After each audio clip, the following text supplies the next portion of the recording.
എല്ലാവർക്കും നമസ്കാരം. ഞാൻ സരിത മഹേശ്വരൻ. ഇന്ന് ശ്രീകൃഷ്ണവിലാസ മഹാകാവ്യത്തിന്റെ 6ാമത്തെ സർഗത്തിലെ 16ഉം 17ഉം ശ്ലോകങ്ങളാണ് നമ്മൾ പഠിക്കാൻ പോണത്.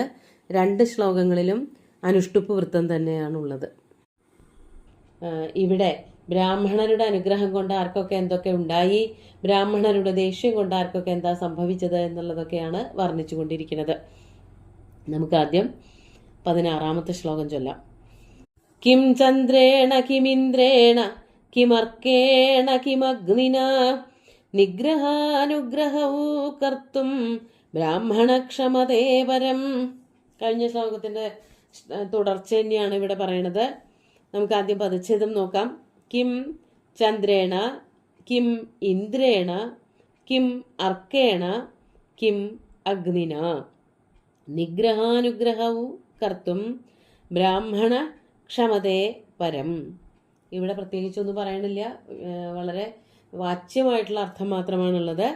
ഇവിടെ ആദ്യത്തെ വരിയിൽ പറയാണ് കിം ചന്ദ്രേണ, ഈ ലോകത്തില് ചന്ദ്രൻ ഉണ്ടായിട്ട് എന്ത് പ്രയോജനം? കിം ചന്ദ്രേണ.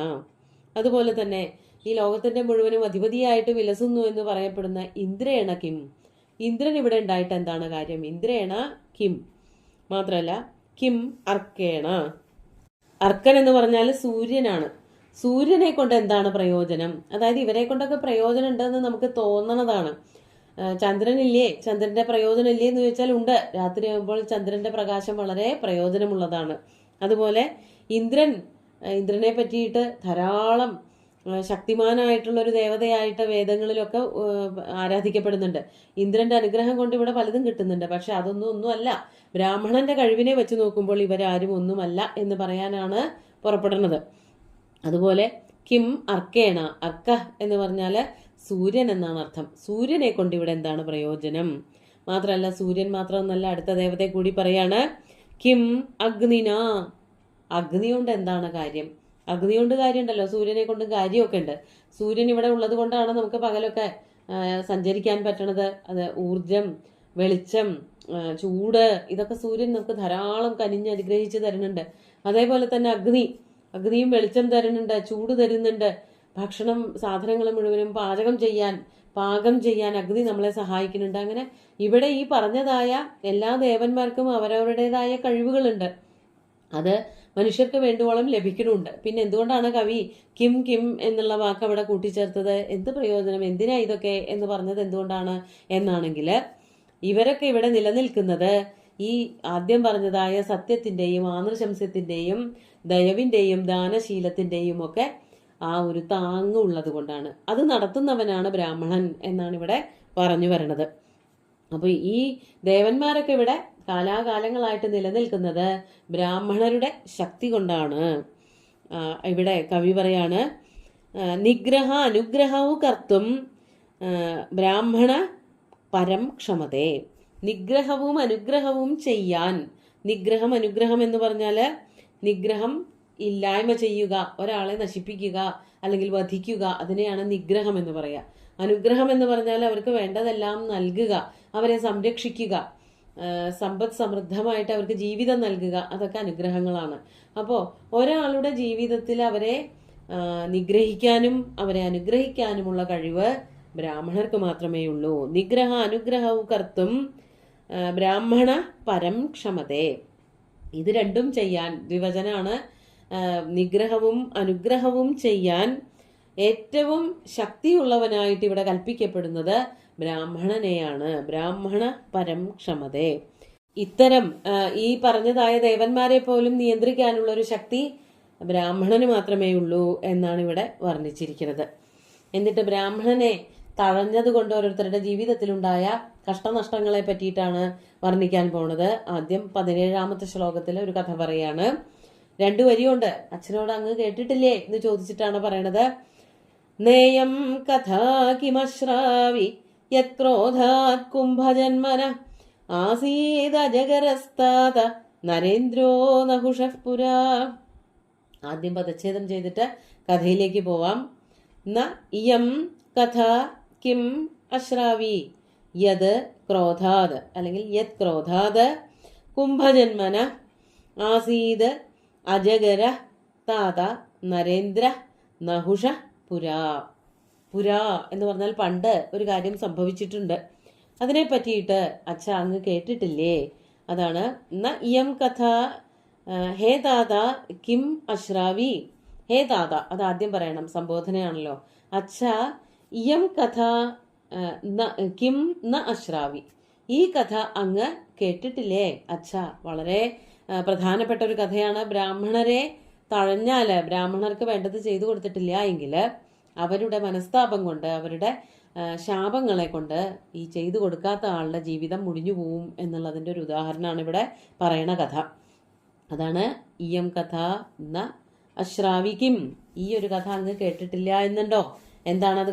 എന്ത്, ആരെ പറ്റിയിട്ടുള്ള കഥയാണ് എങ്കിൽ യത് കുംഭജന്മന ക്രോധാത്, കുംഭജന്മാവിൻ്റെ ക്രോധം കൊണ്ട്.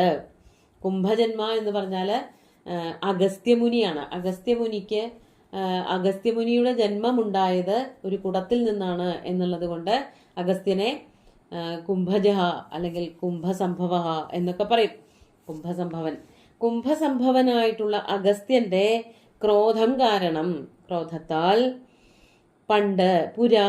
പണ്ട് കാലത്തൊരിക്കൽ നരേന്ദ്രോ നഹുഷ, രാജാവായിട്ടുള്ള നഹുഷൻ അജഗര ആസീത്, ഒരു അജഗരമായി തീർന്നു എന്നുള്ള കഥ കേട്ടിട്ടില്ലേ? അജഗരം എന്ന് പറഞ്ഞാൽ വാഹസം അഥവാ പെരുമ്പാമ്പ് എന്നർത്ഥം. പണ്ട് നഹുഷൻ ഒരു മുനിയുടെ, അഥവാ മുനിയുടെ പേര് ഇവിടെ എടുത്ത് പറയുന്നുണ്ട്, അഗസ്ത്യ മുനിയുടെ, കുംഭസംഭവനായിട്ടുള്ള അഗസ്ത്യന്റെ ശാപം കാരണം ഒരു പാമ്പായി തീർന്ന കഥ കേട്ടിട്ടില്ലേ എന്ന് ഇവിടെ ചോദിക്കുകയാണ്. അപ്പോൾ ബ്രാഹ്മണനാണ് അഗസ്ത്യൻ, ബ്രാഹ്മണന്റെ ശാപം കൊണ്ട് ഒരാളുടെ ജീവിതം തന്നെ താറുമാറായി പോയി എന്നുള്ളതിൻ്റെ ഒരു ഉദാഹരണമാണ് ഇവിടെ പറഞ്ഞു നിർത്തിയത്. ഇവിടെ മഹാഭാരതത്തിലുള്ള കഥയാണ്.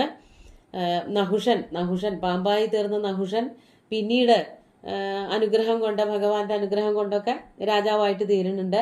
ആ നഹുഷൻ തന്നെ സോമവംശത്തിലെ ഒരു രാജാവായിരുന്നു നഹുഷൻ. അതേ വംശത്തിലെ രാജാവായിട്ടുള്ള യുധിഷ്ഠിരനോട് പറയുന്ന ഒരു കഥയാണ് അത്.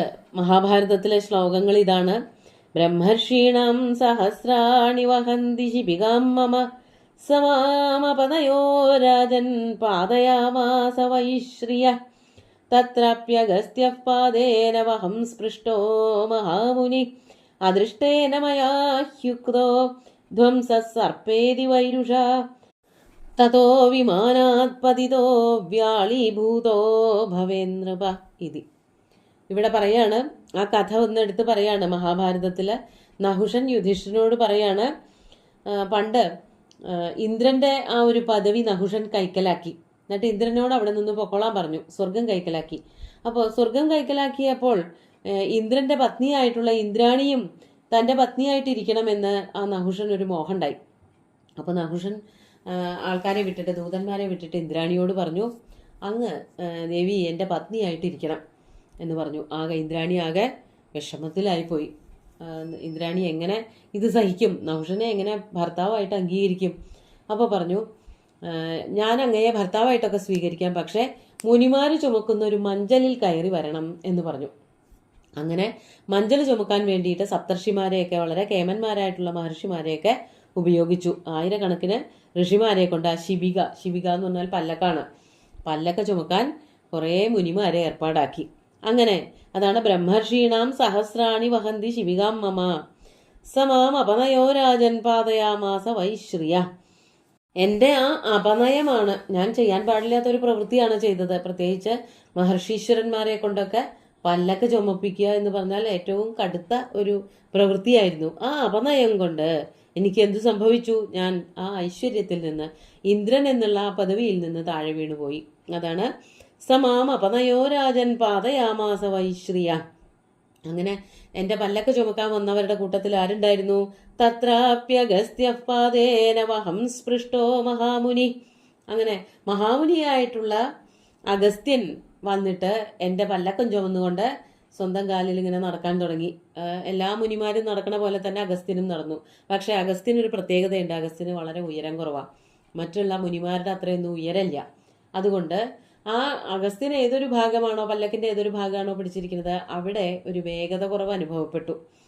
അപ്പോൾ നഹുഷന് വല്ലാത്ത ദേഷ്യം വന്നു. അദൃഷ്ടേന മയാഹ്യുക്തോ ധ്വംസ സർപ്പേതി വൈരുഷ. എനിക്ക് ദേഷ്യം വന്നു. നഹുഷൻ തന്നെ പറയാണ്, അപ്പോൾ ആ വേഗത കുറവ്, വേഗം തന്നെ ഇന്ദ്രാണിയുടെ അടുത്തേക്ക് പോകണം എന്നാണ് എനിക്ക് മോഹം. പക്ഷെ പല്ലക്ക് ചുമക്കുന്നവർക്ക് വേഗത വേണ്ടോളം ഇല്ല. ഞാൻ ദേഷ്യപ്പെട്ടുകൊണ്ട് പറഞ്ഞു, ഇയാളെ മാറ്റി നിർത്തിയിട്ട് ഒന്ന് വേഗം, അല്ലെങ്കിൽ പല്ലക്ക് വേഗം ചുമക്കട്ടെ എന്ന് പറഞ്ഞു, ആക്ഷേപിച്ചു. അതിനുപയോഗിച്ച വാക്ക് സർപ്പ എന്നായിരുന്നു. സർപ്പ എന്ന് പറഞ്ഞാൽ സഞ്ചരിക്കൂ എന്നാണ് പറഞ്ഞത്. അത് കേട്ടപ്പോൾ അഗസ്ത്യന് വല്ലാത്ത ദേഷ്യം വന്നു. അഗസ്ത്യൻ തിരിഞ്ഞു നിന്നിട്ട് നഹുഷനെ ശപിക്കുകയാണ്. നിന്റെ വായിൽ നിന്ന് ഏതൊരു വാക്കാണോ പുറത്തേക്ക് വന്നത് ആ രൂപം തന്നെ നീ ധരിച്ചോളൂ എന്നാണ്. അത് കേട്ടിട്ട് അതോടുകൂടി എന്ത് സംഭവിച്ചു? തതോ വിമാനാത് പതിതോ, അങ്ങനെ വിമാനത്തിൽ നിന്ന്, ആ പല്ലക്കിൽ നിന്ന് ഞാൻ വീണുപോയി.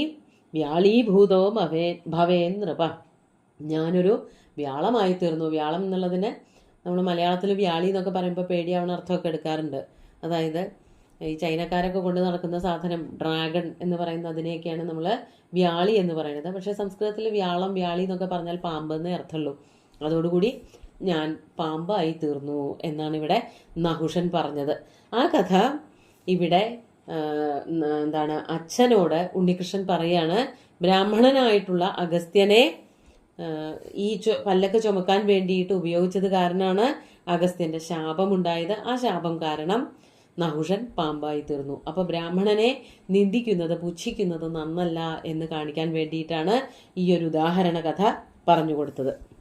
അടുത്തൊരു ശ്ലോകം കൂടിയുണ്ട്, അത് അടുത്ത ദിവസം. വലിയ കഥകൾ അതിന്റെ കൂട്ടത്തിൽ പറയാനുണ്ടെന്നുള്ളത് കൊണ്ട് ബ്രാഹ്മണനെ നിന്ദിച്ചിട്ടുണ്ടെങ്കിൽ എന്താണ് സംഭവിക്കുക, അല്ലെങ്കിൽ ബ്രാഹ്മണന്റെ ശക്തി കൊണ്ട് എന്തൊക്കെ സംഭവിക്കും എന്നുള്ളതിന് ഉദാഹരണമായിട്ട് പറയുന്ന ഒരു കഥയും കൂടിയുണ്ട്. പറയുമ്പോൾ 2 വരിയേ ഉള്ളൂവെങ്കിലും വിസ്തരിച്ച് പറയാനുള്ള കഥ അവിടെ ഉണ്ടെന്നുള്ളത് കൊണ്ട് ഇന്ന് 2 ശ്ലോകങ്ങളിൽ അവസാനിപ്പിക്കുകയാണ്. അടുത്ത ശ്ലോകം അടുത്ത ദിവസം, 18ാമത്തെ ശ്ലോകം അടുത്ത ദിവസം നോക്കാം. സുന്ദരമായിട്ടുള്ള ഈ 2 ശ്ലോകങ്ങളും ഒന്നുകൂടി ചൊല്ലി നോക്കാം. കിം ചന്ദ്രേണ കിമിന്ദ്രേണ കിമർക്കേണ കിമഗ്നിന നിഗ്രഹാനുഗ്രഹൗ കർത്തും ബ്രാഹ്മണക്ഷമതേ പരം നേയം കഥാ കിമശ്രാവി യക്രോധാത് കുംഭജന്മന ആസീദജഗരസ്താത നരേന്ദ്രോ നഹുഷഃ പുരാ. അങ്ങനെ വലിയ ഒരു പദവിയിൽ, ഇന്ദ്രന്റെ പദവിയിൽ വിരാജിച്ചിരുന്ന ആ നഹുഷൻ ഒരു പാമ്പായി തീർന്നു. ഇന്ദ്രാണിയുടെ ശ്രമം ഫലിക്കുകയും ചെയ്തു. തൻ്റെ അടുത്തേക്ക് അയാൾ വരാതെ കഴിയുകയും ചെയ്തു. ഇന്ദ്രൻ തന്നെ വീണ്ടും പദവിയിലേക്ക് വന്നു എന്നുള്ളതാണ് കഥ. അപ്പോൾ ബ്രാഹ്മണന്റെ ശാപം കൊണ്ടാണ് ഇത് സംഭവിച്ചത് എന്നുള്ളത് പറയാനാണ് ഉദാഹരിച്ചത്. 2 സുന്ദരമായിട്ടുള്ള ശ്ലോകങ്ങളും ഭഗവാന്റെ കാൽക്കൽ അർപ്പിച്ചുകൊണ്ട് ഗുരുവായൂരപ്പനെ സാഷ്ടാംഗം നമസ്കരിച്ചുകൊണ്ട് എല്ലാവർക്കും ശുഭദിനം നേർന്നു നിർത്തട്ടെ. നന്ദി.